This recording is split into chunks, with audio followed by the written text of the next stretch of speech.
სხვა შეიბრალა ადამიანები და აგინი არიან ებრაელები. ეს იყო ყველა გამოტანილი.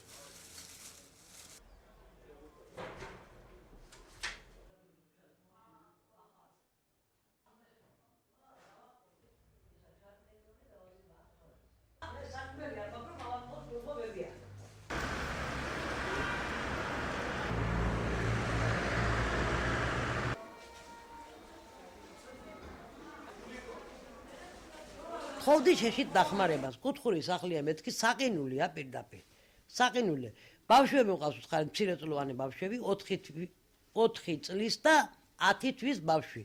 ვიყინებს ციციბეში უთხარ და როგორ უნდა გაგიჭირდნენ ამ ხელაზე უთხარ რომ 30 მეშოკი შეშას უნდა 90 ლარი.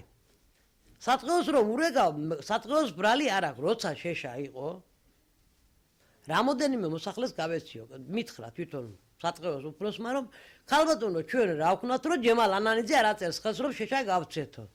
ჩვენთან ახლა ამჟამად კურნალობას გადის 2 ბავშვი. მდგომარეობა შემოსვლისას იყო საშუალო სიმძიმის. დაუდგინდათ მათ დიაგნოზი კლინიკო-ლაბორატორიული გამოკვლევების შემდეგ ჩატარებული მკურნალობის ფონზე მდგომარეობა გაუმჯობესდა და დღეისათვის მდგომარეობა არის დადებითი დინამიკით.